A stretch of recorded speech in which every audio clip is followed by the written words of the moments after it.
你好，欢迎收看《新闻面对面》，我是谢仲。来，一看你为你介绍，今天要请到的特别来宾，左手边第一位立法委员王世坚，谢律师好，大家晚安。资深媒体人理工男黄创夏，大家好；资深媒体人陈敏凤，大家好；右手边为你邀请到立法委员岳仁之，大家好；桃园市议员备少将俞北辰将军，大家好；资深媒体人康仁俊，大家好。好，昨天晚上我不知道你那时候正在干什么，但是没有关系，你也许也没有在意到，因为全世界特别在乎轰动的一条新闻，韩国宣布戒严。韩国总统尹锡悦突然间在台湾大概9点多左右的时候吧，那则新闻一直不断的跑出来，宣布戒严。你那时候第一时间看到的时候，你以为北韩因为金小胖最近动作太大，你以为是因为北韩发起了任何的一些动作，没有，尹锡悦就是基本上宣布了戒严。但是在你还没有会意过来的时候也没关系，你也不知道，你也不用知道发生了什么事，因为他就解严了。OK。创下从头到尾这6个小时叫闹剧吗？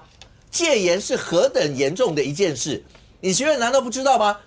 其实昨天这个南韩的一个戒严，对我们深具启发。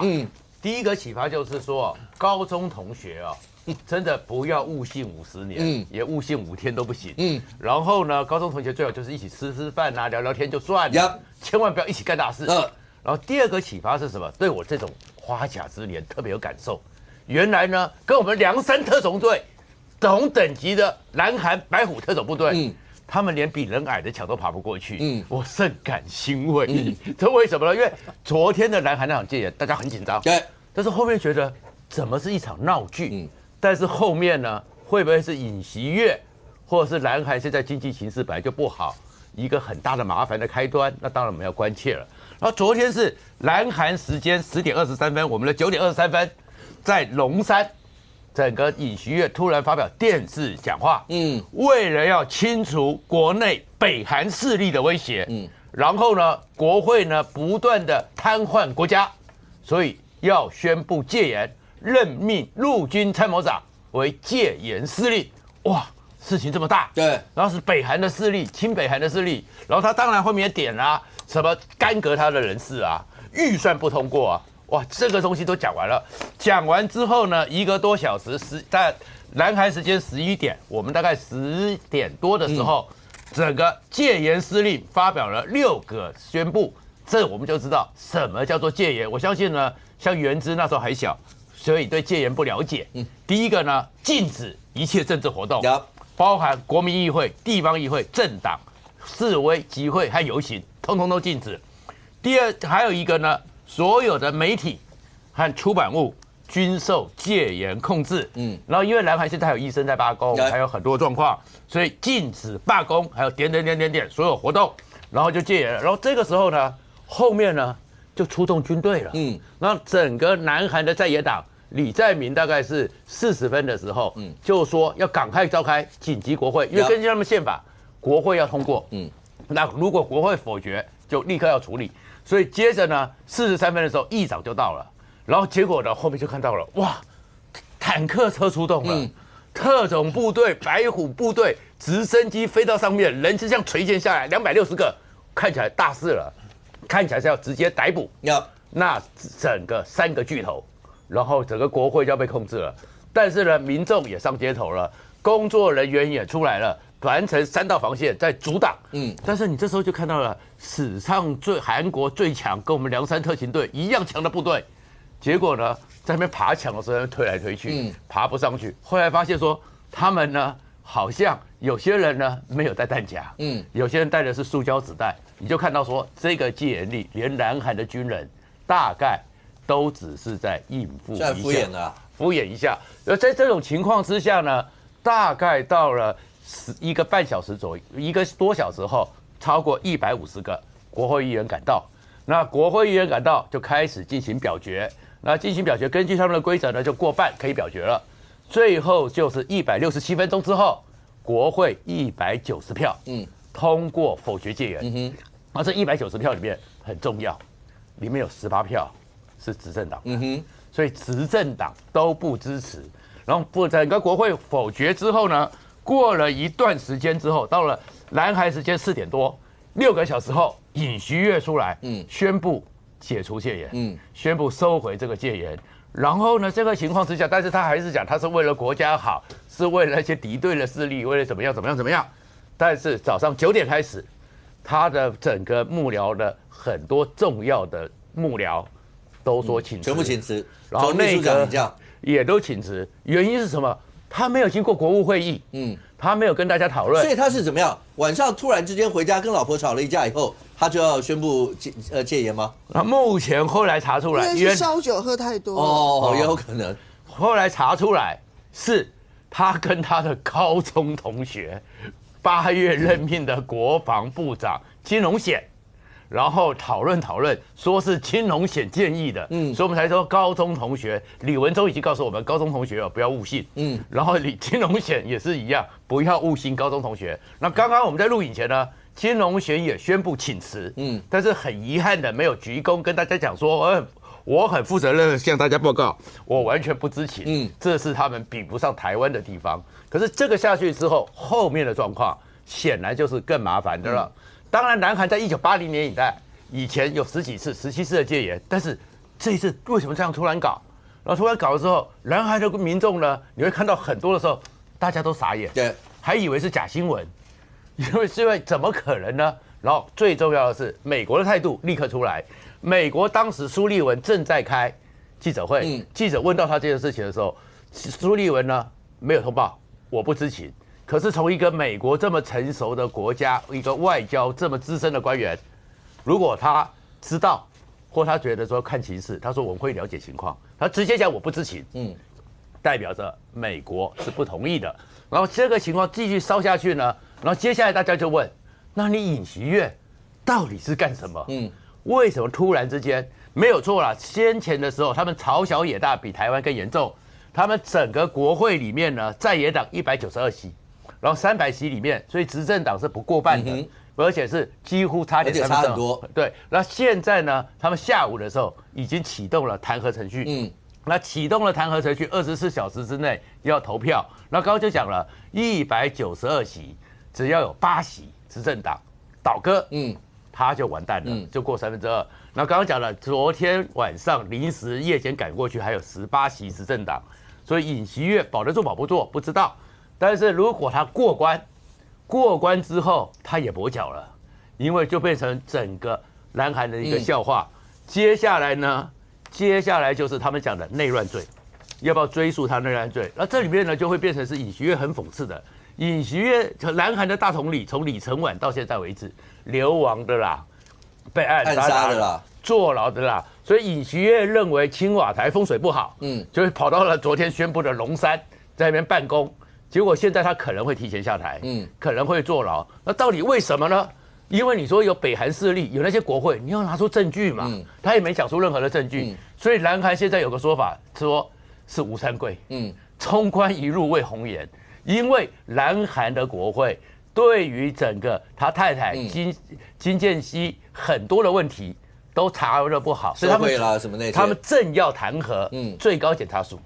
那在最要弹劾最高检察署之前，你针对国会做了这个动作，所以是不是被嘲笑是你是吴三桂吗？你要保你的陈圆圆吗？那当然是民间的说法。可是你看他的一个微信就到这样子，然后这整个状况都是，但是呢，我相信美国也很在乎，所以布林肯呢、坎佩尔都出来，为什么？因为他们的在野党是比较长期文在寅路线，比较跟中国走得比较近。那现在在川普这样一个局面之下，如果在野党，然后尹锡悦是亲美的，然后美国去年的时候，拜登还把他捧到多高，然后把他就去处理，跟他见面，一起同事。那如果这个时候南韩的政局变化，然后另外一个南韩的经济现在已经是不太好，这个动荡之下会做什么状况？然后当然了。台湾会不会受到很多转单效应？那也是我们继续观察。OK， 到底南韩里面，包括他们的政党里面，有没有所谓的亲北势力啊，或什么？南北韩之间长期以来，这就是长期以来面对的一些的问题。但不管有没有这样一些亲北势力，你觉得他比较倾向要统一的人，他会帮北韩说一些话，或是他们的经济状况，或是刚刚讲的很多一些状况，再怎么样，那是内政上面大家要去解决。民主制度就是要用这样的一个方式。但是当戒严2个字一出来以后，那不得了，那绝对是惊天动地全世界的一个大事。但任俊他为什么尹锡悦他不是一个你说年轻20-30岁的人，他没有经历过戒严时期或什么，不是光州事件的时候，他本身不是讲他本身还是辩护人之一，他一定都知道这些。所以你看，只要一发布戒严以后，第一个李在明二话不说，叫大家呼吁大家赶快去保护国会，他们要进国会去。然后接下来呢，韩国人大概很多人出来挡坦克的。然后那个女主播那个画面一直在疯传嘛，去抢那个枪啊，所有的这些，你应该知道会发生这样的事吧？一个民主国家，你在这个时候，除非北韩动了，那你说他发布那个戒严，也没有人敢说什么话。是，在没有这个前提之下，你就说因为有人有亲北势力，你就这样干，这是不得了的一件事情啊！就为了他老婆吗？我觉得今天最一头雾水的人应该是金正恩呐。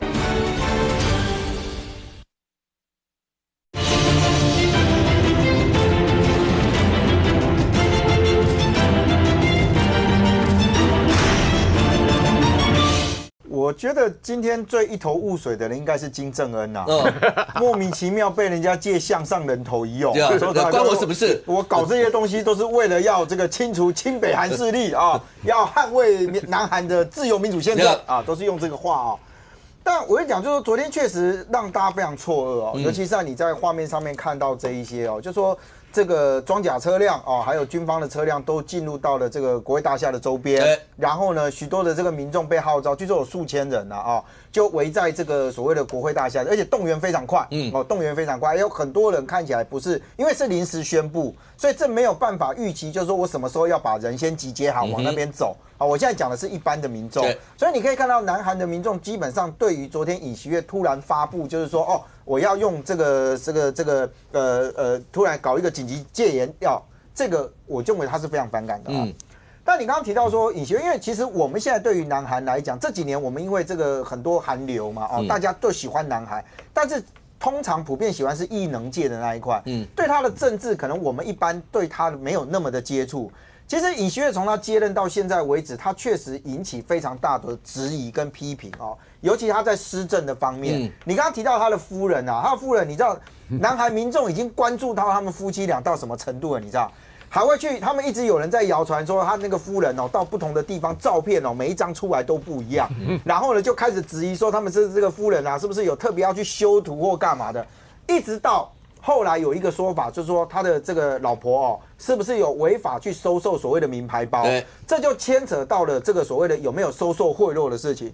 其实尹锡悦当时他号称，其实很多人觉得是说他是改革派，虽然他赢的不多啦他提出了非常多的那个政见，在当时他其实非常少部分的那个差距去赢的那个选举，其中有一项政见就是刚刚这个创夏所提的，说他要把总统府搬出青瓦台，但是最后搬的地点也不一样搞到国防部。你知道他搬到国防部的当下，他决定要搬到国防部的当下，南韩其实当时就有人质疑，说你今天把一个总统府搬到国防部的大楼里面去的时候，你未来是不是要实施高压的统治管理？那时候尹锡悦说大家不要见缝插针，这句好像常用就是大家不要这样子乱编科幻小说没有这件事，恐怖情人。昨天就干了，昨天就干了这件事但我这边必须讲，就是说，昨天你看他整体的状况，尹锡悦是个笨蛋吗？还是他真的回家跟老婆吵架，然后他就敲到头说，不行，我今天起来觉得我一定要去这个宣布，我要发布紧急戒严？没有他是学法律的，你看昨天的动作是什么？他宣布完了之后，干的第一件事情，封锁国会大厦。为什么会有军车？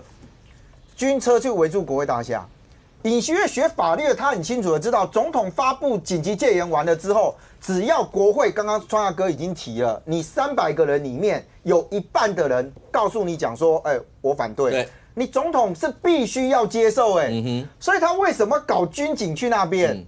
他去封锁国会大厦，所以你昨天看到第一时间报道是什么？他们不让国会议员进去，甚至要逮捕国会议员，才会有那个画面，说什么直升机都已经降到国会大厦那边去了，大家会觉得天哪，这么错愕。因为他的戒严令的第一条，你去看他的戒严令就告诉你，禁止一切的集会，包括地方议会啦，那国民议会全部都禁止。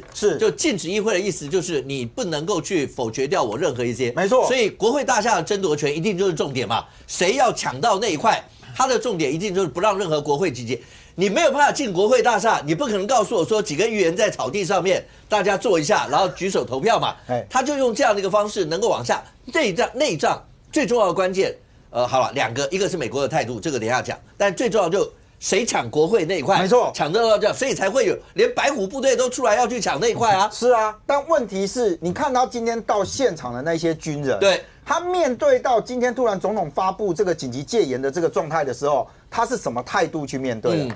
欢迎大家可以看一个电影，布鲁斯威利有一部叫做《紧急动员》，那一部电影在演什么呢？美国那时候就觉得说，哦，你们也很多人对我们恐怖攻击，我们就发布非常时期命令。布鲁斯威利就演个将军，美国在那个阶段里面，他是怎么去告诉大家，我们进入到非常时期？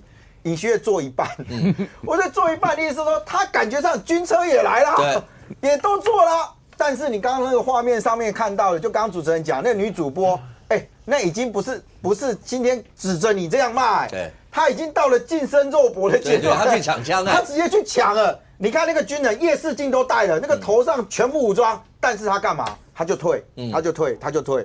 所以我就说，尹锡悦其实他在这一次里面，我昨天也跟南韩的朋友联络，我说你们到底知不知道？因为他政府官员了啊，我问他说你们到底知不知道？他跟我们同步知道。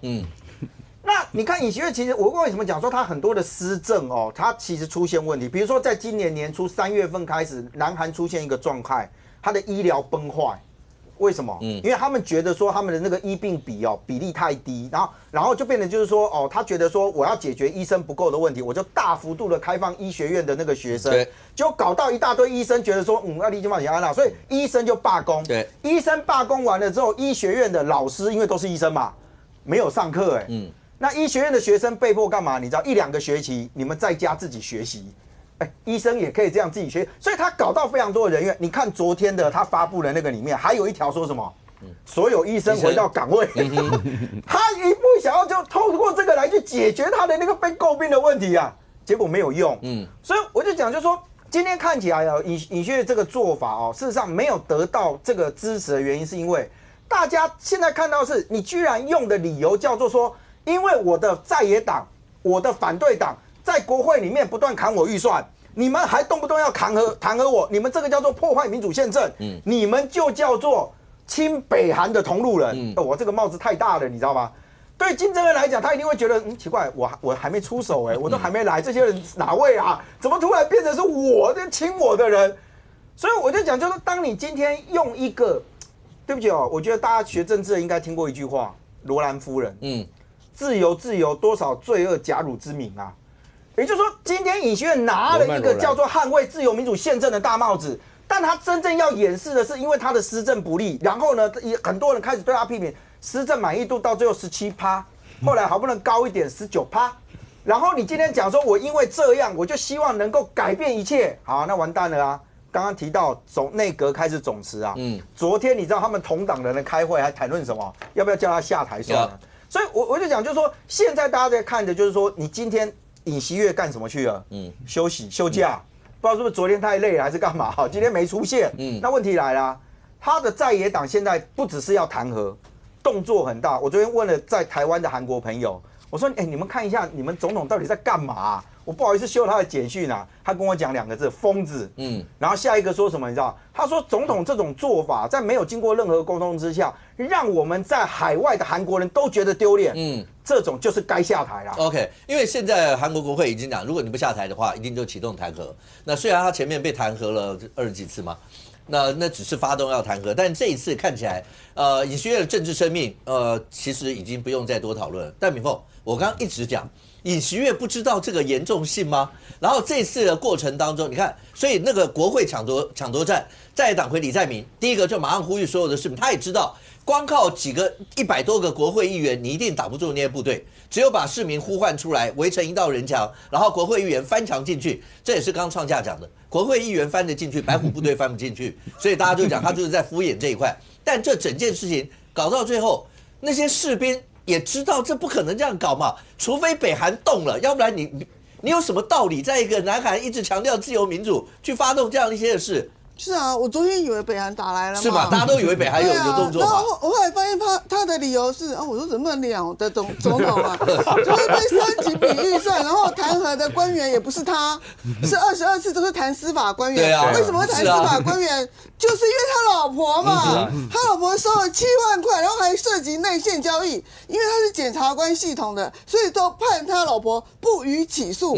可是他又动用检察系统去搞那个在野党的李在明，然后从经济到市长，你是不是有贪污，有资助北韩？然后到现在你是不是因为那件事情又判无罪了？法院就是院检又在他跟对院检又在李在明跟他这边斗，然后那个院方又判他无罪，然后检方不甘心又把这个李在明用这个所谓教唆伪证罪再给他起诉，然后呢院方就说没有，他没有做伪证，所以11月29号才判他26号的样子，才判李在明无罪，一审无罪。然后，所以说，在野党一直弹劾的都是司法人员跟检察官嘛。那你今天又讲这里最好笑的是11月29号，他们的青龙奖才把《首尔之春》列为最佳作品奖，《首尔之春》跟计程车系列，还有一个所谓男生的部长们，都是在讲一系列的这个。朴正熙刺杀事件、光州事件、政变的事件，那你这个尹锡悦，你就是要取代黄正明当你的影帝的角色嘛，对不对？那个首尔之春得最佳影片、最佳影帝啊，那难道你尹锡悦眼红这个黄正明吗？其实他自己搞了这么多，都是为他老婆，因为他老婆内线交易也不起诉，人民就觉得很糟糕，这也是他民调一直往下滑的原因嘛，所以这个是一个原因。然后现在说，他现在最害怕的是弹劾会弹到他自己身上。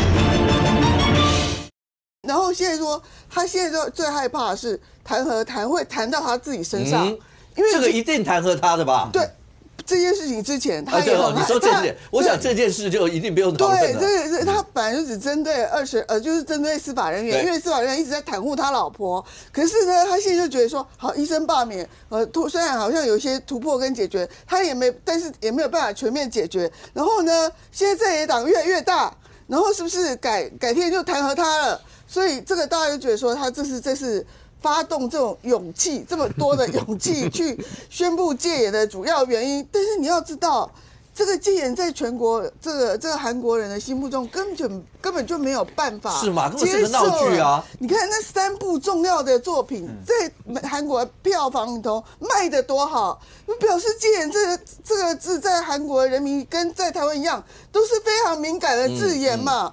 那你派这种特种部队去，然后这个直升机就降落在那个龙山这个大统领室的后面，然后就一堆人冲进去，然后大家就耻笑说爬也爬不过来，然后国会议员赶去那边翻墙。那其实刚开始的时候，那个特种部队有把国防议员翻走，但是我看CNN到了快11点，台湾的时间11点的时候，突然布希的行政部门有动作了，拜登，对不对？不惜，我为什么讲不惜？你太气了，因为我讲过2次，就是拜登的这个就电话来了嘛，我就关切。那我就是美国的态度已经很明显了，对，就是叫你给我退嘛，对，所以那时候的特种部队就不挡国会议员，国会议员才可以跑进去嘛。那最好笑的是李在明当然是冲第一个，可是韩东勋就是他同党的党主席也说我不同意啊，所以就是190票比0啊。就是把你的这个解严解除了，这个都是这韩国的宪法77条就是规定，如果你宣布戒严令的话，国会要有过半数，要过半数把它解除。所以说300席里面有190票，就是解除了这个戒严令。然后他隔没几个小时说好了，我不戒严了。不戒严之后呢，就躲起来了。那这个事情到底是谁安排？大家就觉得说，就是那个国防部长金荣贤跟一个安全行政官，也是他的高中同学，不会也是金荣贤是那个也是吗？是安全的也是，都是冲研校友会、冲研高中是高中的，他的那个很多都是冲研的校友会啊，叫冲研帮。这群人就不晓得干嘛，对不对？就是用人宰小的一个警讯啊。所以说，那你就搞了全天下最好笑的这个戒严嘛。那股票也就像说，这叫当冲的戒严。当冲戒严也可以当冲。对，就戒严令也可以当冲。这个全国韩国就做一个最好的示范嘛。所以就是解除了戒严，大家就松了一口气。好，南北韩不用打仗了，我们东亚地区也安平。我觉得这个也安静了。那这个东西我看他是一定要下台，对他一定下台的啦，因为连执政党已经跟他讲说叫他退党。对，李在明也以内乱罪要弹劾他了。那这个如果过的话，就下台嘛。那你这个东西，韩东勋不大可能保他。如果你现在保他，你下次再改选的时候，你这个党也是完蛋的。那韩东勋搞不好也想选总统啊。所以说，我觉得。就再见吧，尹锡悦，这个风水并没有比青瓦台好，所以下一位总统还是搬回青瓦台比较好。可是我刚刚就讲说，他难道没有经历过将军光州事件？可怕！光州事件那个血泪对韩国人来讲，那是血泪斑斑的。是，那你现在下一个戒严，然后为什么这么多人会这么快就聚集在那个地方？它是有道理的嘛？所以连那个女主播敢抢枪，所有那些意思就是。我也不相信你敢开枪，我也不相信你敢像光州事件那个时候再翻版一次这样做，全世界都在看着，不是吗？这段时间，昨天晚上突然间我女儿跟我说戒严了，戒严了，我吓我一跳。我说南韩干嘛？北韩打过来了。对啊，一定是这样想嘛。我说北韩开干了，没有。他说戒严，我赶快看。后来我看到这一幕其实看了心疼又觉得很感动。你知道这个进展短短的4个框。这进展了多久？从1960年到1997年到现在，这个历经了这么长的时间。你看这位女记者去抢这个士兵的枪，她知不知道里面有子弹还是没子弹？她不知道了。对，士兵出来一定是全副武装嘛，一定是就位。而且那些士兵的全身装扮就是告诉你我是要打仗的感觉。那就是甲种服装，对啊，就开干的，就是最完整的就是武装，完全全副武装。他去抢他的枪。然后呢，还快抢过来了。那我告诉你，这个士兵后来把枪拿回来之后，有对着这个记者，立刻被同伴把他推开。你知道这小小的这个动作这避免了很严重的冲突。我要告诉大家韩国曾经经历过光州事件，因为韩国的整个民主进程不见得比台湾顺利，它很坎坷啊。从1960年开始，什么419学生运动，那个李承晚。他为了要强势的统治，你知道，李承晚下台之后，1年之内95万人，2000多次的街头运动。到了1979年，朴正熙被刺，他找了一个傀儡的，就是崔桂夏来代理他。这崔桂夏代理他之后，他很害怕，他怕朴正熙的人马会来推翻他，所以他就开始对朴正熙的余党实施肃清。这余党包含谁？这余党他们组了一个叫一心会。里面就包含了全斗焕跟卢泰愚，这2个都军头这2个军头，这2个人本来不见得会造反的，后来听说这个崔桂夏要肃清我们，他们干脆就起而造反，所以就出了一个非常有名的叫双12革命双12不是购物节双12政变，就来个双12政变，它不是购物节，双12政变就是由全斗焕找了特种部队，就直接进去了总统府，把这个政权拿下来了。那拿下就算了，那还是很多反对声不断嘛，所以就到了1980年非常重大的一个事件——光州事件。全斗焕找了特种部队，全副武装进入了光州。光州这个地方其实它并不是什么很著名的地方，它是一个蛮穷而且蛮偏僻的一个小地方，可是它却是南韩的民主圣地，从日据时代就是这样。那这个时候呢，这一幕在光州事件无数的上演，就像这样子，民众要去抗议，然后呢，这一些特种部队他用所谓的肃清共产党的这个名义来做一个搅乱。我告诉你，这个状况只要有1个人开枪，1个人就好，那个所有的情况一发不可收拾。因为我们知道，我们部队去执行命令，第一个，我们不怕面对敌人今天面对的是敌人，没什么好讲的，1个命令就开打了。我们今天命令的是手无寸铁自己的百姓。你怎么知道他是共产党？你怎么知道他是我自己的同胞？那只要有1个人啪啪啪啪开枪了，我告诉你，那整排就开了。你知道光州事件在1980年，这个光州事件上千人哦受伤，光是往生的就200多人，然后自己军队也有人往生，这个是整个南韩他们在民族转化的过程中血与泪。你说中国有天安门事件，我们台湾有228事件，南韩这个光州事件对他们来讲那是很痛的事。可是各位，昨天我为什么说我觉得很感动？韩国的民主教化了这一些新的士兵，也就是他们懂得做武装克制。他面对这位女记者，他没有失控的。你想想看，你的武器被抢夺，那是多么严重的事。这个女记者做这件事情其实是要相当勇气的哦，手无寸铁去抢夺一个全副武装士兵的枪支，然后士兵抢回之后用枪对着他，那只要稍不受控，下一步就是开枪。如果这个士兵当时没有受控，或者是他真的弹夹里有满满的子弹，这个火力一打上去，我告诉大家，昨天的这个所谓的笑话式的这个戒严就不是笑话喽，会变成流血冲突。那你想想看，这个对南韩有多大的影响？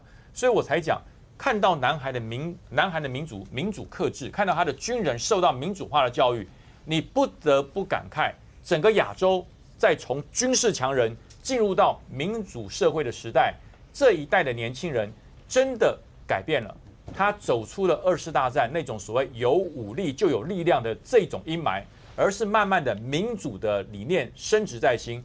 否则，昨天这个所谓的这个很好笑的戒严，一点都不好笑。如果没有这些士兵严守民主政治的克制，会变成一个流血冲突。元之，这整件事情，当然有人会讲说，你看那尹锡悦因为南韩是因为有所谓的亲北韩势力，然后尤其又挡了他的包括施政啊，所有那些。那当然在国内有人就会把它比国内的一切的状况。那当然这整个过程当中，包括立法院民进党团，然后有一篇文章出来，也引起大家很多一些的讨论。昨天第一时间看到那南韩说要戒严呢，我还想说真的还假的，后来居然是真的。我想说，跟我们这么近的国家，某种程度来说，跟我们也有点相似的国家，居然发布戒严了。戒严是何等大事啊！戒严等于是侵犯到人权自由嘛。他甚至于说，南韩昨天还要求媒体还管制媒体哦，然后甚至军队直接包回国会，这么可怕的事情。那昨天大家都在讲说，到底他是为了什么？为了什么要去发布戒严？结果我看了他的理由，想说怎么跟民进党这么像啊？第一个，他说他要铲除亲北韩势力，这不就是民进党常常讲的吗？就是什么蓝白呢，就是习近平的小弟啊，这我们在立法院常常听这个事情呢。第二个就是说什么那个在野党，就是他们在野党什么弹劾啦，不然就是删预算呐，所以这个就是要拖垮国家。这不也是民进党骂我们吗？我们依法立法委员就是审预算啊，立法委员就是监督啊，官员做的不好啊，我们当然就是要调查。就民进党就是这样骂我们的。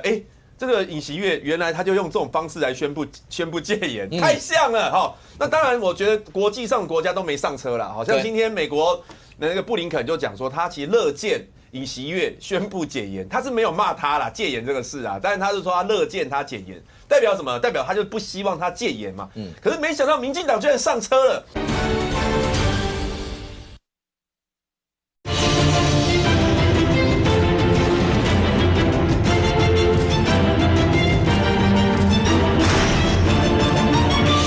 代表什么？代表他就不希望他戒严嘛。可是没想到民进党居然上车了。各位看一下，这是民进党党团的社群贴文啊，他后来撤掉了。但是第一时间是什么讲的呢？第一时间呢，他是附和尹锡悦哦。他说，南韩国会被亲北韩势力操控啊，然后南韩总统尹锡悦为守护自由宪政体制，紧急宣布全国戒严。好，第一段我等一下再回来讲第一段。第二段就是骂蓝白啦。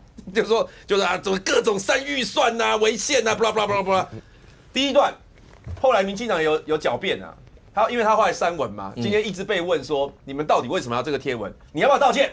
他们不道歉，他们的解释是说，没有啊，我们这个只是忠实的转达国际资讯啊。可是好，我就问，如果你是转达国际资讯，为什么你就认为他就是守护自由宪政体制呢？全世界只有你民进党认为他是守护自由宪政体制。刚刚各位大家的前辈的分析都是讲说，尹锡悦可能是因为自己面临到一些问题啊，或者是说满意度下滑所以他不得不用这种方式啊。可是为什么只有你们民进党认为他是守护自由宪政体制嘞？而且他还讲说，南韩的国会就是被亲北韩势力操控啊，这就是你讲的啊，你就是在附和尹锡悦啊，所以全世界唯一支持尹锡悦那个戒严的，就是民进党这边贴文啊，然后所以民进党不承认啊。第二呢，第二段在骂蓝白各种我都不接受啊，但是有一个明显是造谣，哪一段呢？就是百般刁难王义川就职。请问一下，蓝白什么时候刁难他就职了啦？我今天特别问了立法院的官员哦，因为刚好他们今天来备询，我说王义川就职典礼有蓝白的立委去吗？谁去到场？没有人去啊，全部都是民进党的立委啊。唯一一个国民党籍的立委就是韩国瑜，韩国瑜对韩国瑜只不过跟他讲了一句话：今天要酒测吗？难道这句话是刁难他就职吗？也没有啊。所以你看整篇贴文，第一肯定尹锡悦，第二胡乱造谣，然后就开始讲说自己多伟大，要听台湾什么之类。只有民进党在操作这个戒严的事件。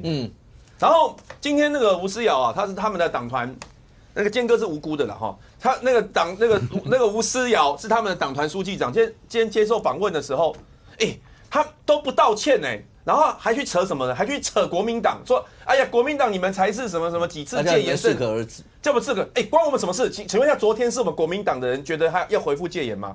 没有吧？你扯都是以前的事情嘛。你们一直讲过去的事，然后讲说过去有多可恶，戒严侵害人权，要搞转型正义。好像民进党现在还要搞什么不义遗址，我不知道大家有没有听过这个东西，就是他要把那个威权时代啊，有侵害人权的场地，都要把它变成不义遗址，还要立牌子，让大家每次经过之后就要缅怀一下。你们那么重视之前威权时代侵害人权的事情，那被你骂，我们有认了嘛，我们也下台了嘛，对不对？可现在是你们执政啊，结果你们在自己觉得戒很棒，贴了这个贴文。下面一堆青鸟留言都是讲说，对啦，就是要戒严赖清德、威廉赖不能太软然后各种群主都是说台湾早就该戒严蓝白那么乱就要赶出台湾。你们自己以前过去主张解严的人，痛骂戒严的人，现在居然觉得说尹锡悦很棒，蓝白应该要赶出台湾，应该要戒严，侵害人权，这个我觉得是。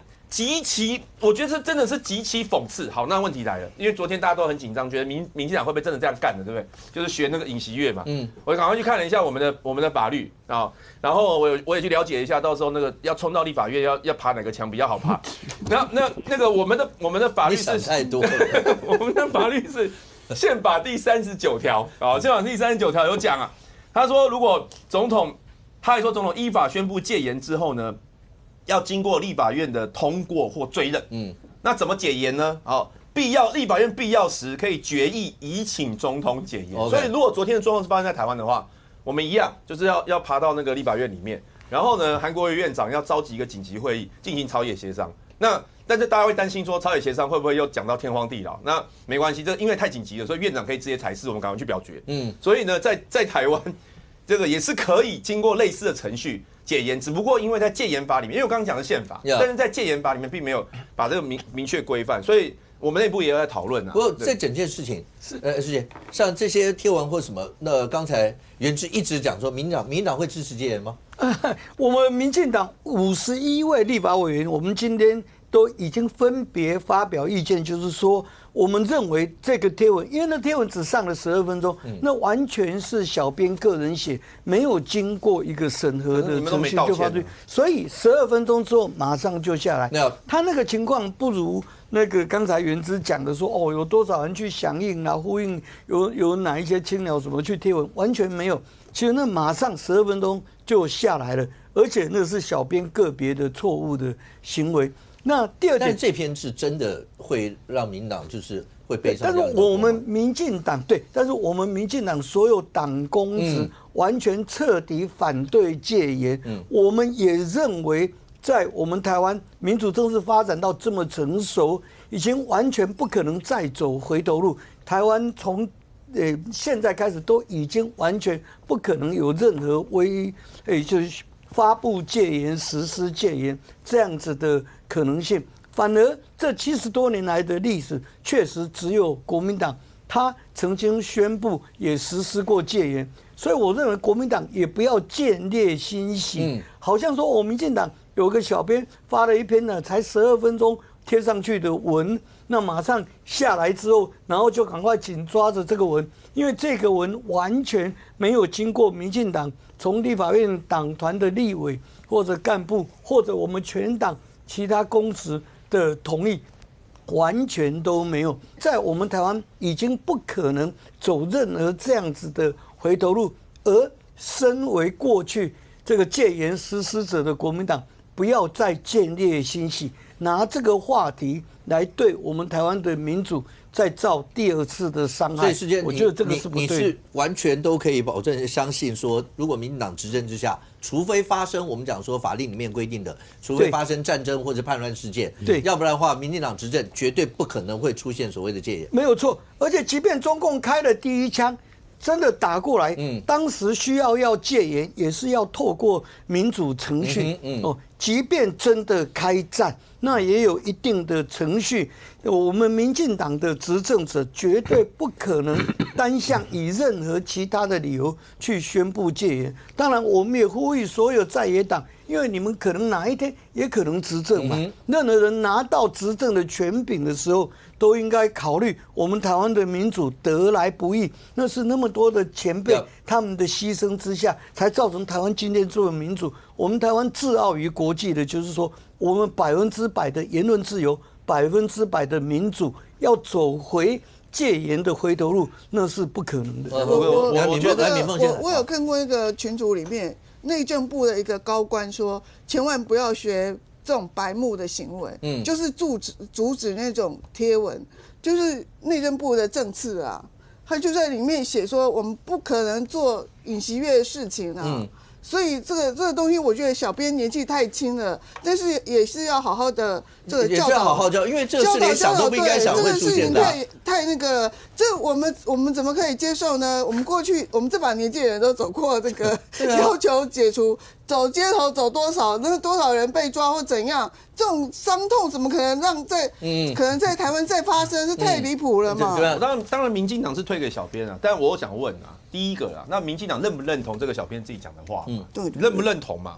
彻底反对，彻底反对嘛？彻底反对。这个是今天民进党的中常会，我在今天民进党中常会，因为赖主席不在，那由柯建铭主席来代理主席，他刚好是总召，我也借这个来询问，就是请总召，就是未来我们党团的发文或者发言要经过一定的审查程序，才能够正式以党团名义发出去。他非常认同，而且昨天发生这个时候是在晚上9点多10点钟的时候，那时候确实因为大家白天那么累，都回家休息，那这个小编就这么写了，就直接发了，但是马上12分钟以后就下来。我觉得第一个到底是不是小编，我觉得有在查证，因为我们不晓得。但是至少早上民进党的干部都没有针对这个表达反对。我第一次所有受访的委员，他有正式记者会，庄瑞雄、蔡玉瑜他们都完全坚哥他们记者一直问，他们完全否认而且谴责。记者一直问他们说认不认同，要不要道歉，他们都去扯到国民党。那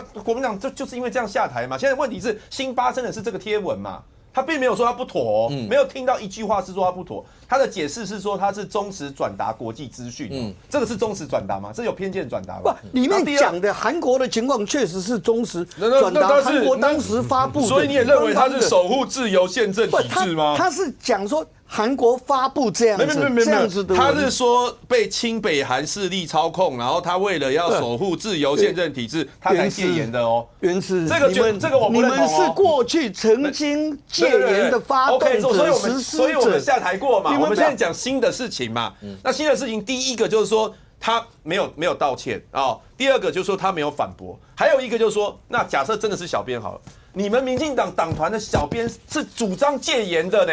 他是认同尹锡悦，不用开除吗？要为戒严道歉吗？要为戒严下台，倒不是为了小编的自由贴文，而且他贴的那个文是在3更半夜马上也卸下来了。要不要惩处嘛？有惩处吗？有惩处。要把他开除党籍吗？民进党居然支持戒严呢？他只是做个工作，他不一定有党籍啊。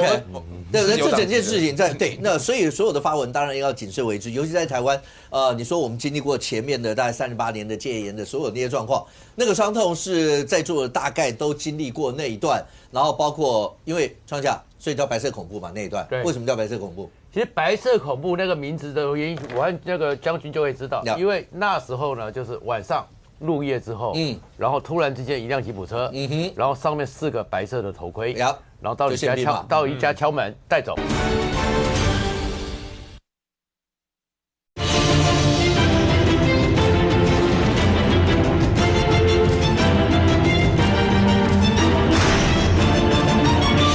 晚上入夜之后，然后突然之间一辆吉普车，然后上面4个白色的头盔，然后到一家敲门带走，就是宪兵，所以其实为什么会形成讲说白色恐怖，并不是特别那个，就是因为白头盔吓死人了。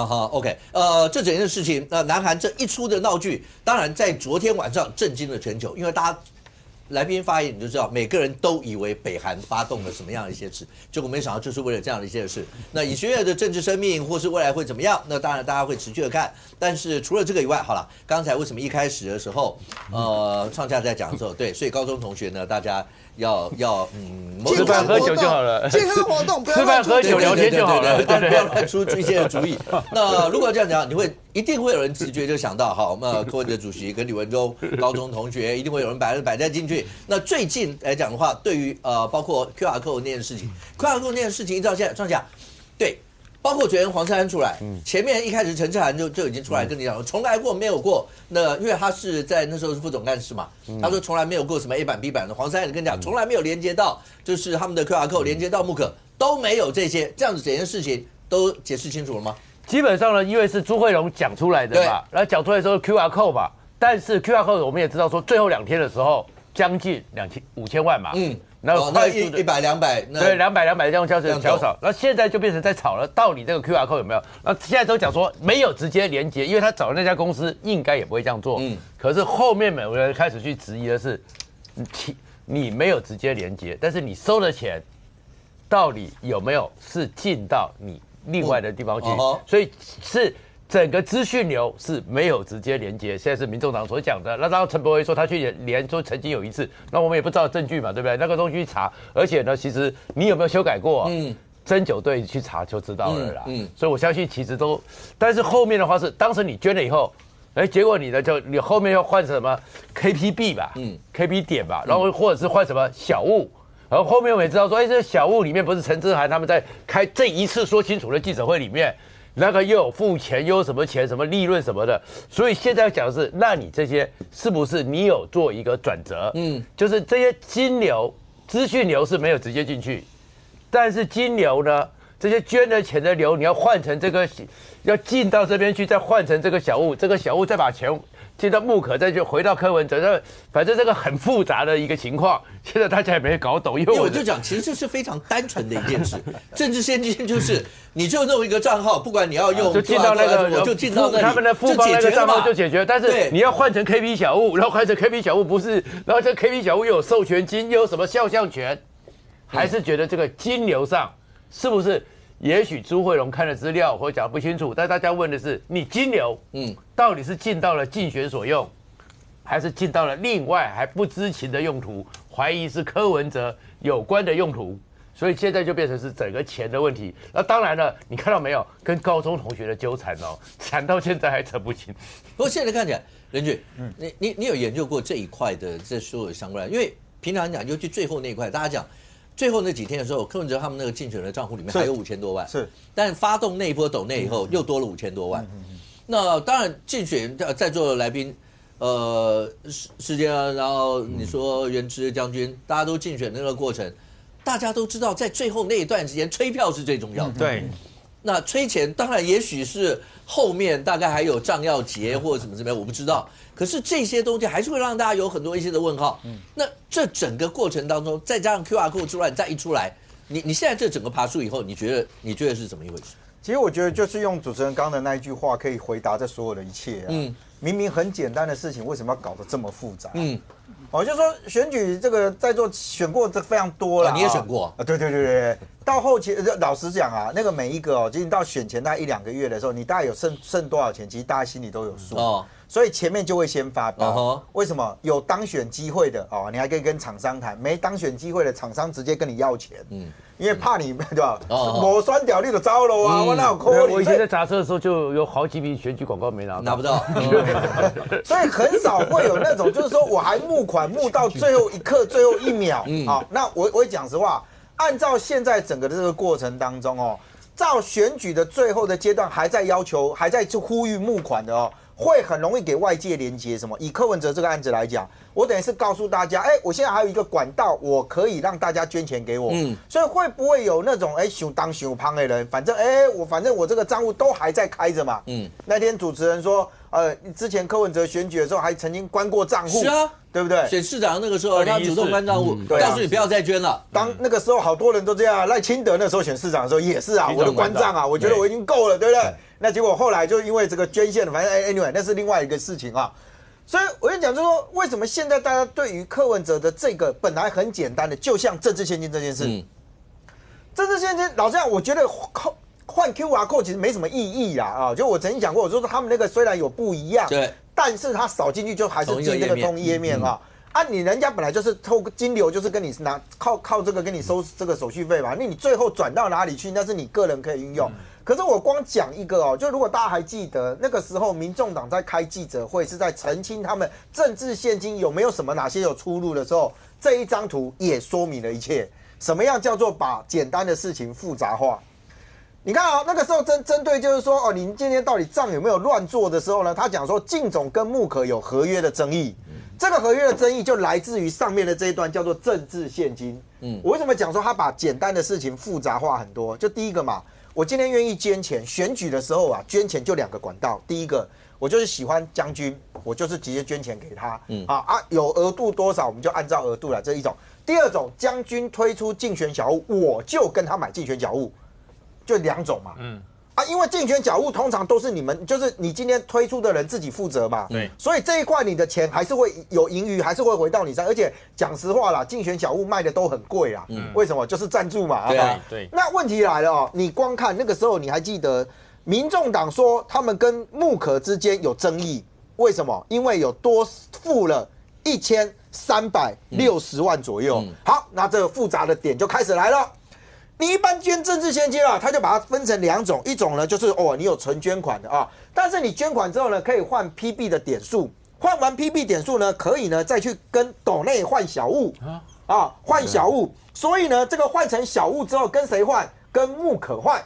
那跟穆可换完了之后呢，这中间呢就有这样拆来拆去拆账的问题，所以呢当时靳总的李文忠同意了穆可的李文忠说，不好意思哦，你要给我多少？你要给我1500万。那个时候靳总的李文忠同意穆可的李文忠说1500万哦。可是到后来查账的时候呢，靳总的李文忠突然发现那个穆可的李文忠很糟糕，居然敢跟我多收钱，所以呢这时候说我其实只要付给那个分身139万而已。所以这时候民众党就说，你看我们查到账了，我们跟穆可之间有这个问题，所以我们要跟穆可讨回1360万。人去，你刚刚在念这的时候，我们那个摄影大哥眉头都皱成一团，是不是？他觉得你现在是在念绕口令吗？为什么这么复杂？来，我跟你讲，复杂的东西现在才刚要开始，你知道吗？就是说，今天如果按照民众党的说法说穆可成立，其实就是因为要做竞选小物嘛。那穆可是一个独立的公司嘛？对啊。那你今天告诉我说，我今天去斗内换小物啊？穆可既然是盈利事业单位，我脑袋坏掉了。你捐款给柯文哲，结果柯文哲说：“我跟你讲你捐款给我，你可以收集点数去跟于北辰拿奖品。”于北辰一定会觉得说：“我讨个派题哦。”为什么是我？为什么是我？那我做出来的东西，我成本要跟谁拿？我是不是要回去跟穆可？要跟靳总拿嘛？对这不是就很简单？现在问题来了。你今天这样子转来转去的时候，大家就会发现到不对啊。那第一个，你的钱最后也是进了穆可嘛？你的钱也是进了穆可啊，因为穆可按照道理上面来讲，不应该有出现这种情况，可是你把它弄复杂。好，第二个复杂是什么？你知道吗？第二个复杂是，我觉得穆可跟这个靳总的关系真的很可爱，你知道吗？因为按照靳总后来的说法，是你穆可跟我多收钱，多收了我1360万。可是你还记得吗？靳总也没好到哪去啊。靳总偷偷摸摸灌的账灌到木可里面去啊。因为那时候不是讲说他们灌了4家公司，在有一家叫木可，你们何必这样糊弄呢？结果后来发现到不是糊弄。因为里面你们就同一批人，今天你需要靳总需要人，这批人就跑去靳总我们来靳总帮忙。木可需要人，我们就跑去木可帮忙。就你们几个人再来移来去，搞到了我刚刚讲那一大串，不是摄影大哥在皱眉头，电视机前面观众皱眉头，我自己讲到我都皱眉头了。就你把东西弄到这么的复杂，到最后跟大家讲说那个账算错了，这个账算错了，但是你们说我们错，就是你们在胡说八道。你觉得可以说服到任何的人吗？所以我讲说这件事情最简单的，让我请容许我用徐府的那一句话，民众他曾经很悲伤的说，民众党现在最大的问题叫做信用破产。最少在木可的这件事情上面，还有包含到现在提到的说众望基金会，众望基金会的这个角色，从一开始的时候，我记得我们在节目里面我就讲说，为什么众望的人会被约谈呢？理论上面来讲，它就是个智库。那这个智库，你今天要嘛就是去从事公益，它也不是智库它是要从事公益性质的你如果去看众望它成立的目的结果它居然在这个事件里面有人是会被约谈的。当时大家就很好奇众望这一块会不会变成是它有很多的小水库当中的一个，最后融入到了柯文哲不知道在哪里的一个大水库这一块？老实讲，我们现在只听到的是柯文哲的靳总，他出来跟你讲说，没有，我们就是算错账了也没有算错，其实是端木正乱搞，都是端木正弄的。这是柯文哲的竞选总部到现在为止唯一对外的公开说法，是端木正在乱搞。可是接下来从包含木可公司、包含众望基金会、包含新故乡协会、包含这一些现在外界质疑的，从来没有人会承认说，他们跟我们有关，通通都没有。但是你会发现到，今天好多人的分身是，木可有事跑去，靳总有事跑去，众望有事跑去，新故乡有事。你们一批人的这些流言的流动，就把所有的这一批可能可以用的钱，全部在你们自己身上转来转去将军，其实这件事情到底 QR code 是什么？它有2个，很快就可以知道答案的方式，一个是大家等起诉书，对。起诉书，检察官一定会交代这一块吧？我在讲，因为既然朱秀荣以证人身份去，然后他说他有看到一些东西，那是不是这一块检察官要交代？这是一个。另外一个，大家所谓的 QR code 案的重点是在于那个所有最后的金流是真的进了，包括靳总或是民众党，还是除了这2个单位以外，那还有进了其他地方？这个只要拿出他们跟那个平台之间的合约，大概就可以知道，因为只有他们有，是大家外面是没有。对。大概就可以让大家知道，他们可以拿出来告诉大家，你们不要再讲了。我这里面就是告诉你，我只进这2个账号，这2个一个是民众党，一个是靳总，没有任何地方，大概很快就不会有这个声音了。但这件事情就出来告诉你，就是 QR code 就是没有连到那个地方，就解决掉这些。那这整件事情难道就这样一直喧扰到等起诉书吗？沈庆金跟柯文之间的那个关系，前一阵子那时候大家有讲有一个字画，那后来讲市府清查那个字画没有留在市府，有登记，但是不在市府。对，大家就在讲那个是那个字画是有特别的一些的意义吗？是画柯文哲吗？那所以他要留念吗？还是有其他？这2天的那个对所谓的民众党口中的柯焕文，然后他们讲说那字画用了一个价值不菲，如果是有价值不菲，就值得讨论了。是价值不菲可能只有《聊斋志异》里面那个聂小念的话，对于宁采臣来讲价值不菲。到了别人手上是一文不值，因为只有在宁采臣手上，他晚上才会变成一个女鬼来找他，到了别人手上他不会出来，所以柯文哲这幅价值不菲的字画是在柯文哲的手上价值不菲，还是到了每一个人的手上都价值不菲？这才是真正的目的。为什么？因为这幅画是沈庆金送的，所以那是有特定对象的一幅画，给柯文哲那是一幅字画而已吗？还是那是一个押宝金？我未来可以拿这幅画去获得什么东西，这才是他会带走的可能。如果这一幅画是一个完全不值钱的，或者纯粹有纪念价值的话，柯文哲不会带走。柯文哲那个英国人送他那个怀表，他带走没有？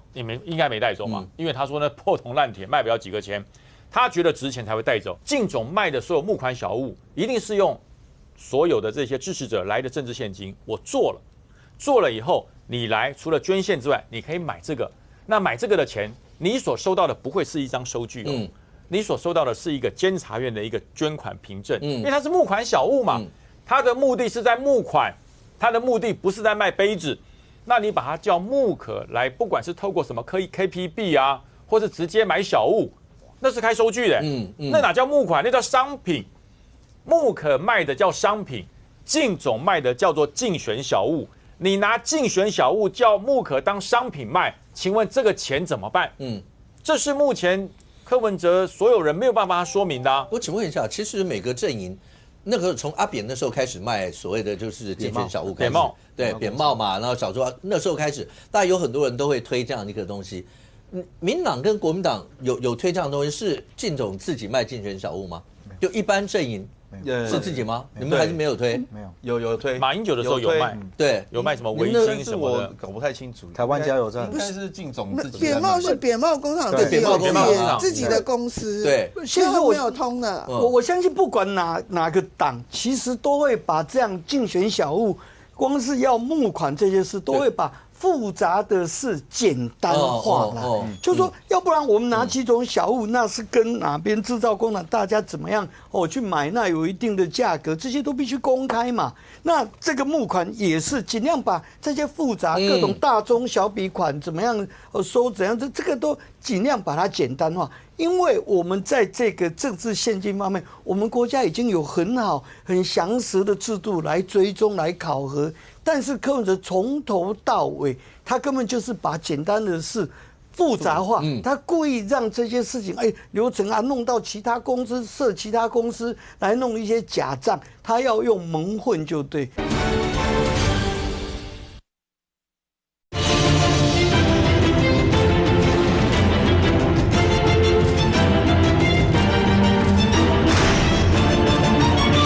他要用蒙混就对，所以我个人认为，其实我们这么多的讨论下来我认为柯文哲已经双重死亡了，就是政治死亡、社会死亡。但比较让我们难过的是，其实你看12月份一定拘押期满，一定检察官会起诉了嘛。随着起诉书出来，更多其实先前没有被曝露出来，柯文哲这一些不但很恶劣贪渎的这个部分。甚至包括他一些行为上的细节都会被提出检验，到时候这些不堪的事实会让现在的柯粉啊，真的你无言面对。所以我估计啦，到时候如果还有会留下来支持柯文哲的那已经不是柯粉啦，那个就会叫做柯奴了。到时候他们党公职也好，这些很多先前有寄望的。柯粉也好，大概4个字啦，处球对气。那但是会让我们难过的是说，你看本来呀，在柯文哲他的这些党公职，本来有一些还蛮亮眼的讲话不管逻辑啦、分寸，对政治的看法，结果这一次，自从柯文哲这些事情爆发之后，我发现他们这部分很亮眼的党公职，还有一线希望的党公职，突然间，失灵、失能、乱了方寸，让大家看到说原来他们这些人是一群乌合之众。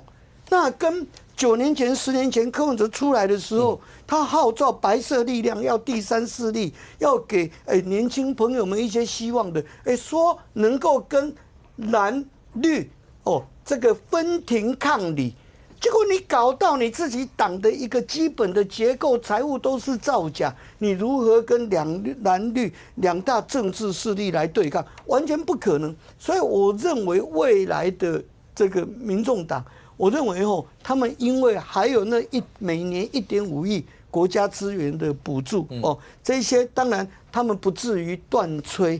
那现在他们在争的大概也是争如何来取到党他们的正统，那所以他们留下来的柯奴就等于他们要继续效忠柯文哲，那柯文哲也有一套检验的机制，会看你留下来的柯奴的这些党公职，你对我柯 P 发表效忠的言论还有多少，那你就可以留下来继续运用这每年1亿5千万，然后打着民众党的招牌。但是我们民众其实也会很清楚，我们大家对政治有寄望的民众们，大家的看法会认为说，我们国家很希望还有第三势力，但是这个第三势力绝对不会再是你民众党的，生命自然会找到出路。同样，第三势力他们也会找到出路。世坚可不可以请问啊？有媒体在统计这些数字，就是柯文哲在卸任以前核发的那个商办的那个建造比例是、这个更可怕，比例是非常高吗？那确实，因为那时候我刚好在当议员哦。你看哦，他上任前3年，我们从2012、2013、2014前3年，每一年呐、都顶多到16万坪，大概甚至有的不到10万坪。他上任之后也都还好，本来前几年2014、15、16本来还好，一年大概12、13万坪、11万坪左右，来到他卸任前一年突然暴涨到20万坪。那他要卸任，他任期的第8年最后一年，竟然高达80万坪，核准80万坪。也就是说，他前面7年呐、前面柯文哲7年的任期，总共加起来也才核准90万坪，他最后一年就核准了80万坪，你看多离谱。那结果呢？他核准建商这么多开发面积，那原来他在那个7、8年内，他每一年都加深他跟台北这个建商们他们的聚会参会，所以我在大概4、5年前对他质询的时候，因为有揭发了他几次不当的去参与建商的参会，那些参会都在蛮密集的，而且我就称呼他柯文哲，你是饭童啦，陪吃饭的童子嘛。那只要建商，我们全国最大的大型建商都在台北市，上市上柜的都在台北市。那大概每3、2个月，这些建商，那因为他们有共同的利益嘛，共同的权益，所以他们都会饭局。他们有饭局，柯文哲每场必到。那我也讲了好几场在什么样的地方，结果现在他不只是饭局参加，原来他去当饭童的背后，他是有目的的，他就是借由他各项的选举，找这些建商后，这个私下跟他们要挟来募款。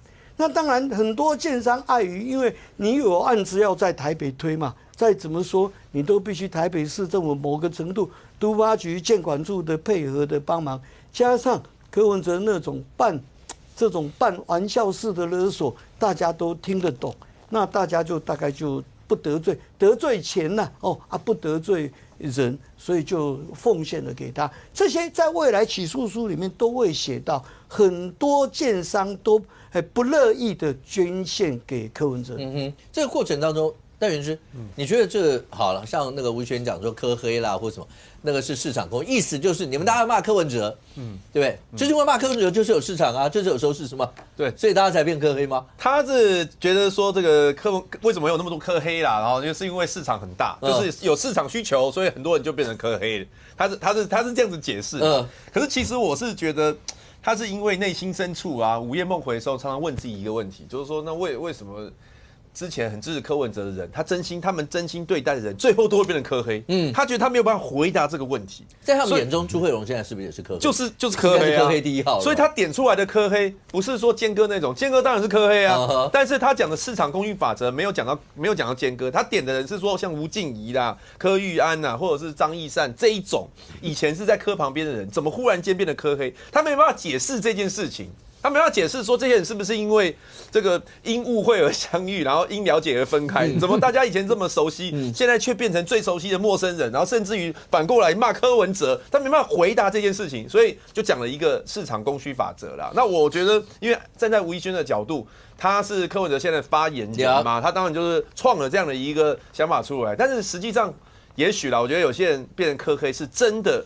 因为后来发现柯文哲一些事情，所以才开始就是批评柯文哲。譬如说朱慧荣，因为朱慧荣他是00，好像他的党政字号是004嘛，天字第4号，天字第4号，他现身是005。对，柯文哲在创党的时候，就是他好几圈嘛，最内圈的就是他老朋友嘛，然后在外圈的就是在帮他工作的人嘛。那最内圈的像这种朱慧荣的这一种，就是朋友总不会是为了利益去挺你嘛，一定是支持你，然后才入党的，所以这种人是最不可能背叛柯文哲的人。可是现在连朱慧荣都背叛了，所以他们当然不能接受。那他有解释说为什么会找朱慧荣去这个考纪会去准备要对他处分，叫他说明。他说不是因为朱慧龙讲的什么柯文哲不爱他啊，或者是说柯文哲惨啊，不是这些，这是评论。他说评论这个言论自由的部分，他觉得朱慧龙都在造谣啦。他说朱慧龙常常去哪一段？他没有具体讲，可是后面是有提到说，比如说朱慧龙有讲到陈志涵他不是党员没交党费什么之类，他就讲过这件事情。我不知道说这两个是这件事情，然后就要中评会，然后要他有举这个例子可能朱慧龙还有很多讲其他的东西，然后那些都是造谣，就是造谣就不能接受了。你如果是评论还 OK， 造谣不能接受。好，所以呢就有找他来。那当然。以吴育轩来讲的话，他最讨厌的，我想应该不是朱慧龙了，他最讨厌的应该是钟小平。所以他呢，那个发出了不是穿云箭，还是发出了什么东西啊？他就说他2026年的4亿元选举，在中正万华区一定要挤下钟小平。其实这个事情我觉得有难度，不是说他选不上，我觉得因为他必须要满足另外一个条件，就是钟小平没选上，他才叫做把钟小平挤上嘛。对，他们如果2个就上的话，就没有挤掉嘛。那有没有机会呢？因为我去看了他们2022年的议员选举，吴育轩是落选头啊，他实际上离最后1名当选只差不到1000票，然后跟钟小平大概差1000多票啊，钟小平是倒数第2嘛。那吴育轩要选上，我觉得其实不难呐，因为他上一次已经只差那么一点点了。这一次民众党的那个能量一定比上一次强嘛，所以吴育轩选上不难。可是你说要钟小平没选上，我觉得那要看吴育轩用什么策略啦那个他要怎么去弄钟小平我不知道了，但我想小平哥在中正万华应该还是有一定的实力。你说硬要把他挤掉，你还要去拉抬那个输给那个另外一个人，要把那个票弄得很平均，你才能够把钟小平弄掉，这需要一点技术啦。OK， 但明凤，朱慧荣现象对于民众党来讲，你会发现，刚才讲天字第4号，他就算这次出来讲了一些东西，但是字里行间你听的话，他对柯文哲跟对民众党感觉得出来，他还是有那份情分在。有啊，后来变成这个样子，朱慧荣难过，但是现在在民众党眼中，刚才讲到朱慧荣感觉上就是个叛党背骨的感觉，是吗？是啊，他只是讲说啊，你说这个陈志涵没有缴党费，他是后来有人跟他讲说，他为了选那个党代表，他有去补缴了。是不是原先没有缴党费？他有造谣吗？没有啊，他原先没有缴党费啊，没有缴党费，是为了要选举才去补缴党费，那这样算不算造谣？哎呀，这个欲加之耻，何患无欲加之罪，何患无辞嘛。那现在朱慧荣呢，在我们跟他上节目的是。他还是有一点说啊，我还是要帮这个民众党讲一下或者这样。可是问题是今天看到这个图，我觉得民众党应该要回家哭3天吧。朱慧荣又跟四叉猫合流了，不是啊，结盟了。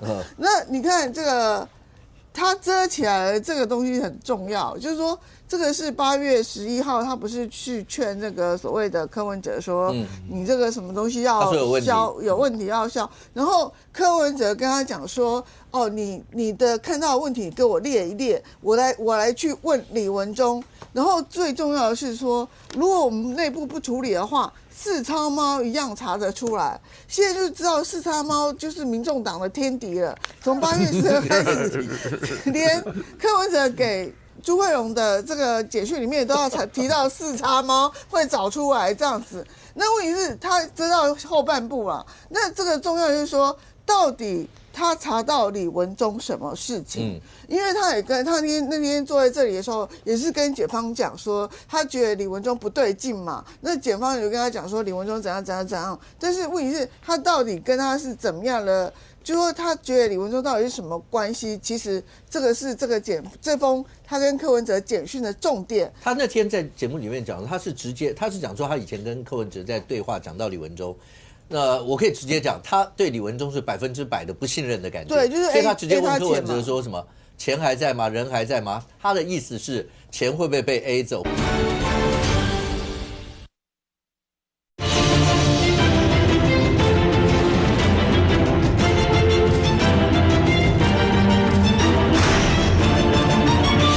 钱还在吗？人还在吗？他的意思是钱会不会被 A 走？或者他对李文忠是完全不信任。对，就是说他的意思就是说，这个你柯医师，你把这个钱交给李文忠，可是李文忠有帮你保管好吗？是不是中饱私囊的意思嘛？那事实上，就我们外面的感觉，如果对民众没有感情，然后外面看很清楚，那当然就是柯文哲叫李文忠做的啊。那李文忠有没有中饱私囊问题？这个根本没有，后来发现钱也是留在木可公司，并没有留在李文忠那边嘛。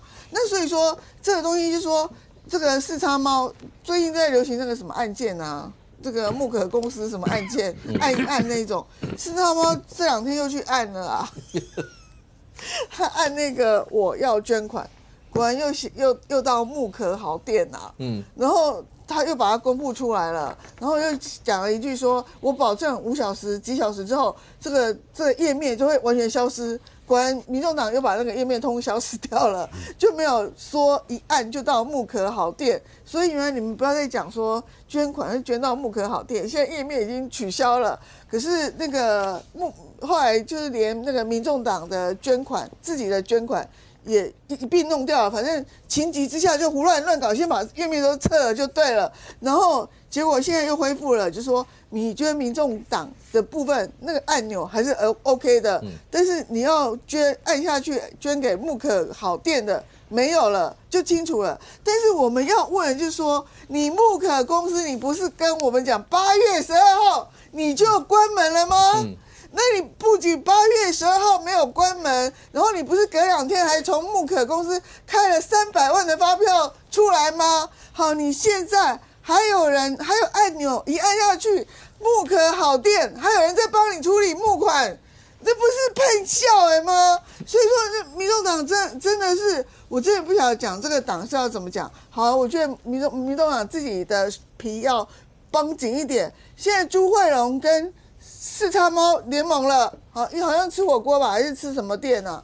那好，那这个东西。这个朱慧荣有内部消息，四叉猫善于做侦探的工作，所以两边结盟起来，你觉得会不会查出更多的东西出来呢？所以我觉得，如果朱慧荣敢跟四叉猫拍这张照片，退党的时间也差不多了啦。OK， 因为这个四叉猫都已经被柯文哲点名了。当然你说像民众党，然后也有发声明啊，就跟你讲说，包括 QR code 这些东西，从头到尾都没有这样的事，然后子虚乌有，然后告诉你很多这一块，那这一块到底要等什么时候能够真的水落石出，让大家看到一个现象？当然起初可能是一块，不知道后面还会怎么样。但现在大家可能也会在讨论。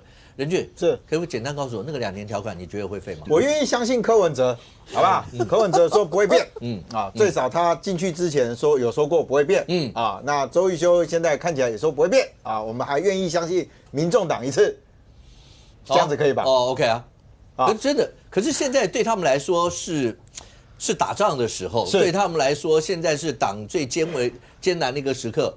不需要黄国昌吗？这个不需要黄珊珊吗？我老实讲这个2年条款有没有变，会牵扯到后面。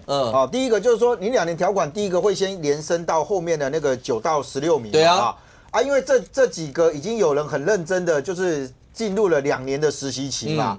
那他现在就跟我实习完了之后可以毕业出师，结果你现在跟他讲不好意思实习到现在中断了，没有了啊。那这一段时间实习就是当做你人生宝贵的经验，这样大概到9到16，他还会先翻一次啦啊，就是因为这里面看起来也有真的是跃跃欲试啦啊。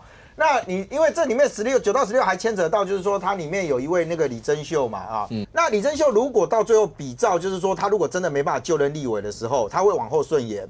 但是因为他中间顺延的又还隔2个，其中有一个当时选举完了就宣布退党，所以李珍秀如果他真的不能够就任的话，下一个补上来就叫陈志涵。那所以这里面牵扯就第2个问题了，就回到就是说，如果今天大家在那边改来改去到最后，可能不会只牵到这。第3个牵扯到什么？牵扯到的是黄国昌的动向，因为黄国昌现在大家问他选不选举，他都说党需要我做什么我就做什么。2年条款如果继续实施下去，大家叫黄国昌去选举，他没有立委的身份。但如果今天2年条款废掉了，黄国昌他不好意思党需要我继续当立委，所以黄国昌选举的这些也没了。所以我觉得这里面当然会牵扯到说，我觉得为什么讲说民众党我们愿意相信他，但是讲这个话其实很沉重，你知道吗？因为改来改去的都是民众党，都是民众党自己在那边变，也就是2年条款如果这件事情完全没有动的空间，因为你们讲过很多次。即使有人讲说在党代表大会，就你们接下来开的会里面，有人演你试图要去讨论这件事情，周瑜修的身份是什么？他现在的身份不是一个无名小卒啊，他是党的秘书长。党的秘书长也出来跟人家讲说，大家可以讨论，那当然大家就下面翻一遍啊。那你现在又出来讲说我们不讨论，那就变成是刚刚有讲靳总的李文忠跟木可的李文忠，现在难不成有一个昨天的周瑜修跟今天的周瑜修吗？OK， 上下马办所邀请的，你说大陆的学生还有运动员一些来参访团，这件事情从本来就是参访嘛，就是来台湾看每一个地方啊这些。但是从那天讲了一个什么中国台北以后，这整件事情一路往下，看起来这个火是越烧越烈。昨天到台大，今天到清大，都会有很多一些抗议的一些活动。其实清大会这样子抗议，我有点意外。因为清大就是宅男多嘛，就是理工科嘛，那当然有社科院，但是坦白讲，除了梅竹赛之外，很少这么多学生会出来，会出来表达意见，拿着国旗。然后要跟他们告诉我们就是中华民国，我们就是国旗。那原因就是中国台北那件事情太高调了，踩到了这些年轻人一个红线。清华、交大，我跟你打赌了，除了梅竹赛之外，都忙得要死啦。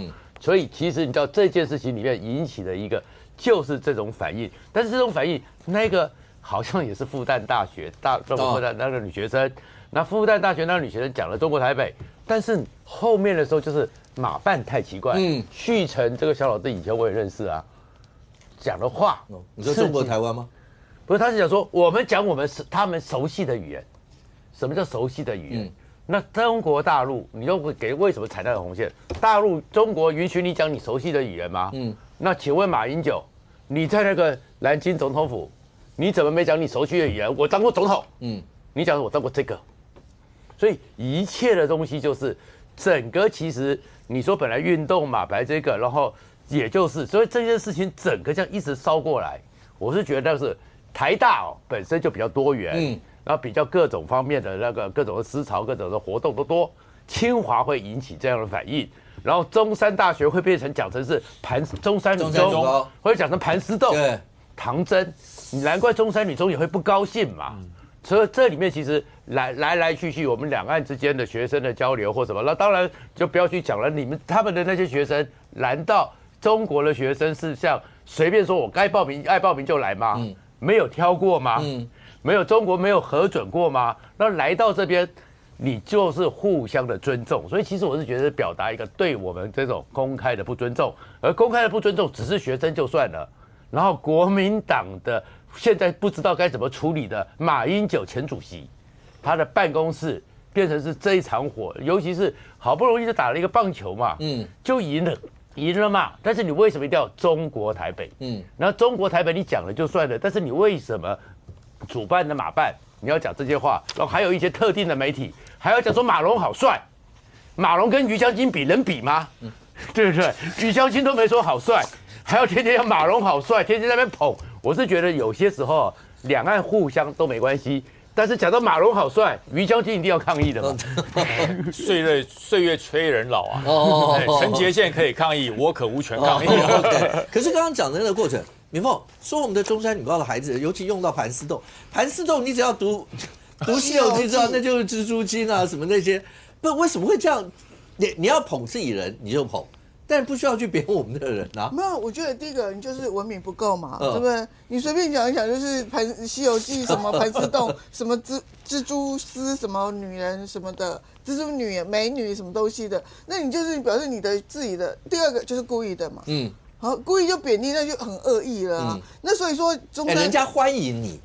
然后你把人家欢迎的那个热烈程度，然后说好像进了盘丝洞。对，然后所以中山女高都是女生啊，然后你讲这种东西其实是有点性品的这个问题存在了嘛。那我们就说好，那我们就简单，如果我们不屑的话，就说你们文明低，然后所以才会讲这种话。那我们如果再跟你较真的话，你就是恶意在看不起这些女校嘛。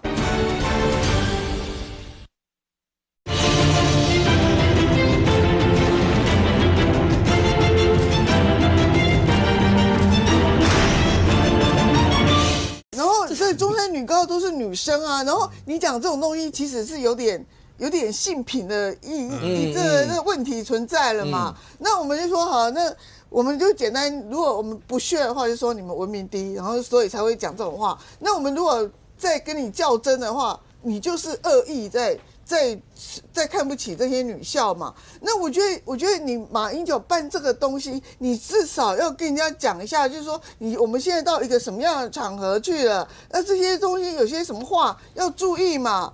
那你现在不是啊？你现在沿路上面本来来的时候，大家不是还挺高兴的吗？也没有什么杂，虽然有些人心里不爽啊，哈，但是也没有什么杂音啊，就说大家来交流交流。毕竟马龙，你说他是对，他是周球金牌，对，球很打得很好，什么都可以啊。对啊，就说啊，欢迎来大家来交流。可是，一路上来你就不断的我也不能说挑衅，你就故意拿刺在挑人家，什么中国台北啊，中国台北有必要讲吗？中国台北这个东西根本就可以略去的，就说我们棒球这样就好了，也是达到你们两岸一家亲啊。那你你就是要讲中华台北，那你不是很奇怪吗？中国台北你不就是很奇怪？然后进女校你就进说盘丝洞《西游记》到什么盘丝洞一游。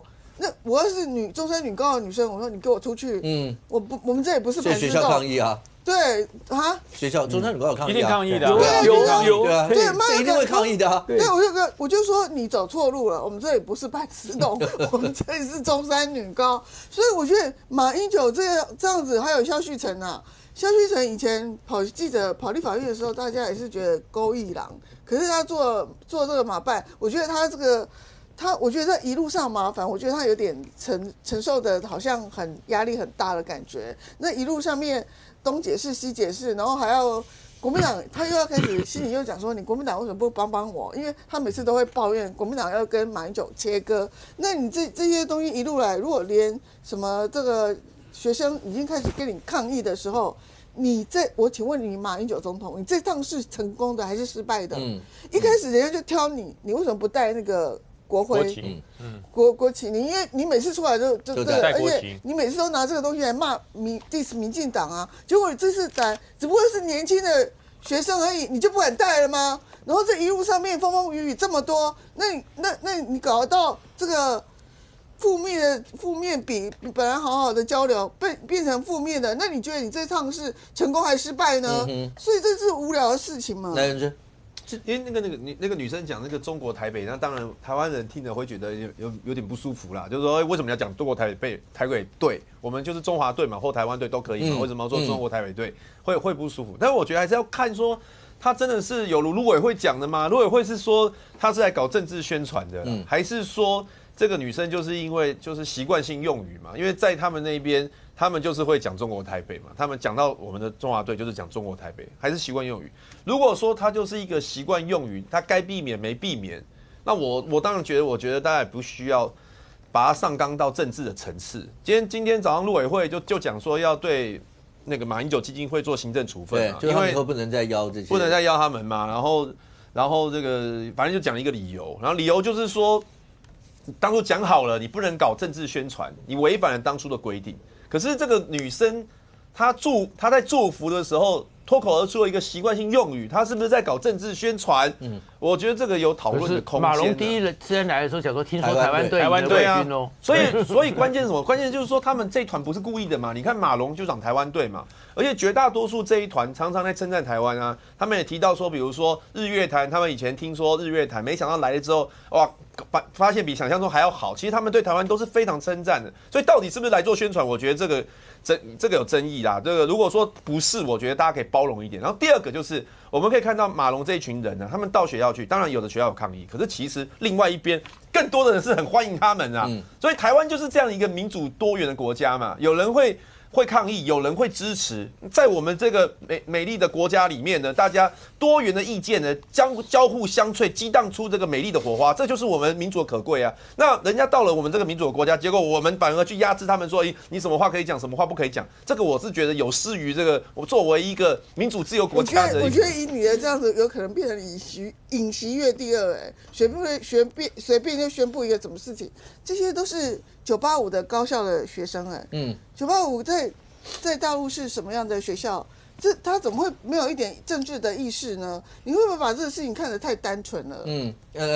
我觉得最可恶的是他们的中共的官方媒体刻意把这个马龙他们这个访问团去到中山女高的时候来形容说这是唐僧进了盘丝洞哦，这非常可恶。因为在《西游记》里面，盘丝洞这个等于物化女性，是把中山女高的女学生比喻成蜘蛛精哎，天哪，竟然有这样子的事情。那加上今天也是啊，今天他们去清大的学生就拿了中华民国国旗给要萧旭晨说，哎，你要带着我们的国旗啊，我们是地主国嘛，我们带他们去嘛。哎，萧旭晨不但拒绝，还质问这个学生说你是1450，说你这样太专制了啊。所以我认为今天呢，这个陆委会正式的谴责，也要求马英九基金会未来不要再办这样子哦，有类似被他们统战的这样的活动是对的，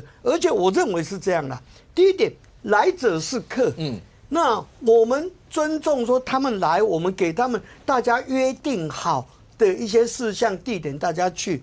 那当然，客来我们这边，他也要遵守我们主人家，我们跟他私下有约定的事情。也就是说，现在两岸关系已经这么敏感，那么这一些敏感性的话题议题，比方说称呼中华台北，我想这一些先前在双方在谈的时候，陆委会一定有非常严格的这个要求。那结果他们对马英九基金会没有相对去要求中共那边说，哎，你要克制这个，你不应该讲这些敏感性的话题。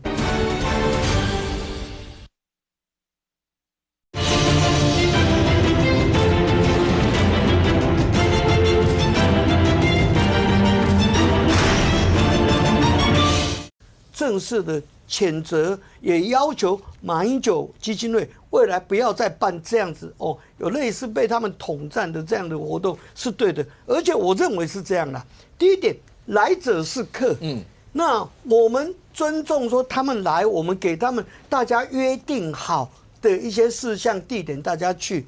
那当然，客来我们这边，他也要遵守我们主人家，我们跟他私下有约定的事情。也就是说，现在两岸关系已经这么敏感，那么这一些敏感性的话题议题，比方说称呼中华台北，我想这一些先前在双方在谈的时候，陆委会一定有非常严格的这个要求。那结果他们对马英九基金会没有相对去要求中共那边说，哎，你要克制这个，你不应该讲这些敏感性的话题。第二点，我们国家已经释出善意，我们愿意在大家不要谈这种国格的地位、政治问题的这些事情之下，双方我们人民友善来交流，这个是我们已经释出善意。但是相对，我也希望说陆委会以后要更严格的来审查，也就是说，要么不要核准他们，要核准了以后，我们尽量就是能够宽以待这些客人啊，只是说客人你们要自治，而要求客人注意的，要提点他们的，就是你这个主办的马英九基金会，因为是你邀来的嘛，那你应该跟他们有一定的约定才对。那这样子的本来高高兴兴的交流，本来可以促进两岸人民之间互相的了解、感情的联络的，结果反而因为这样子破坏了这个大家先前的约定，反而激起我们现在台湾人民共同的公愤。我相信这个对中共他们也是得不偿失的。你要回我觉得现在关键还是在于说那个女大生她到底是故意的，还是他就是脱口而出，因为他不是故意要宣传这个事，你有没有追究？怎么追究？他是主要是他祝福我们这边可以得到冠军。后面好，那主办单位的反应其实是引起公愤的很重要原因。为什么？就马办嘛，然后比如说旭晨今天还讲清华大学是1450是侧翼，当年民进党成立的时候，8所学校把清华大学都排除，我们还去抗议过了。因为他是清华，所以他很在乎为什么这一段。而且有个第二个层次就是说，好了，那他这样做，我们是不是就要去做行政处分？其实马英九总统他也到对岸去啊，他也讲了中华民国啊，他也讲了112年啊，他也讲了总统啊，这个绝对不会是对岸想要听到的啊。可是他们也没有说马英九禁足。你立刻给我回去，然后或者说下次不给我来。中学生跟总统比，你真的很会比耶。没有，我说连总统，我们的总统去那边他们都没有这样了。有啊，人家的中学生来，我当过这一个，马英九讲我当过这个。马英九其实不那个以前大家都讨论过，他不是说不敢讲总统，因为他在别的场合也有讲嘛。对啊，他别的场合也有讲总统。不是，而且我觉得这行程是怎么安排的？至少有双方可以交流的话，对，你讲一句我可以回一句啊。可是没有这种单方面的这种交流，根本没单方面的参观什么东西的，那我们没有办法只有抗议啊。你没有坐下来什么叫交流？一定是我听你的意见，你听我的意见嘛。我对你中国台北不满，那我可以有个场合坐下来，我跟你抗议啊，这才叫交流。可是现在不是啊，现在是游览，然后还讲一些有的没有的，不晓得在干嘛。将军，刚元之讲的时候，你眉头也在皱。我眉头皱得很深啊，因为元之是善良啊，表示他受到民主的这个熏陶够意识。大家想看哦。这位女学生她为什么要讲中国台北队？因为前一天马龙说了恭喜台湾队，讲错话了嘛，当然要大声的更正。你知道为什么吗？大家可以想象一下，我们台湾对她的包容够不够？我觉得够嘞。如果今天本人加李正浩加王一川到中国某个省份去，他们拿了冠军，我说我代表台湾恭喜贵国夺得冠军，拿到金牌，你认为我们3个回得来吗？你们本来就进不去，你们是5大通缉犯，进不去，进不去也回不来了。我如果讲这个，我绝对回不来。什么你们我们，不要说我，有很多台湾的朋友到中国去旅游，他只是坐了计程车说，你们这里的车子开得比较慢哦，我们在台湾开得很快。什么你们我们，我们都是一个国家，计程车就骂你了。所以我告诉大家，你不要以为这些是单纯的青年，你知道他们有部分据传是共青团的，各位知道加入共产党有多难？你知道？对，加入共产党有多难？你知道吗？不是像我们现在申请入党1个月就核下来了，还是电子 IC 卡。加入共产党要先第一个填志愿表，还要保荐人，然后呢要让你评定成积极的入党分子，然后就要经过1年的教育训练，1年哦，随传随到，各种文宣场合你要到，然后呢成为积极的。这个所谓的入党分子以后，再1年做政治考核，然后发给你党员发展对象的，让你去了解一下，然后再经过1年，中间还有包含了3天的训练，再经过1年，然后在党员大会上认为你是什么？你是符合对象，再实施面谈，最后成为预备党员，再1年经过考核没有问题了，才让你入党。如果有问题呢，对不起，滚蛋。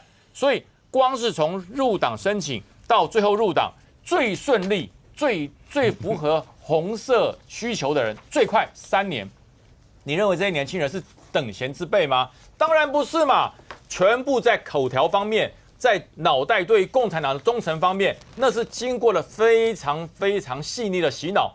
到了台湾来，他早知道会面临到这些事情了。他们绝对也有能力，也有能量去面对这些事情。为什么？因为他们还要回中国。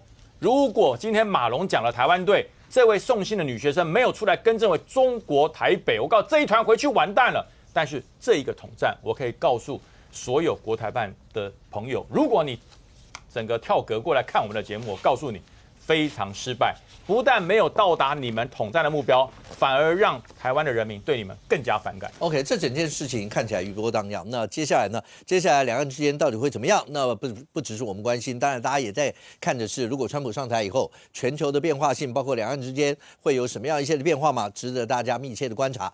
那当然，对于柯文哲主席来讲的话，那从进化成安一直到政治现今，未来还有什么发展？我们大家拭目以待。非常谢谢现场所有来宾，也非常谢谢观众你有收看《全民人面》，我们明天见，拜拜。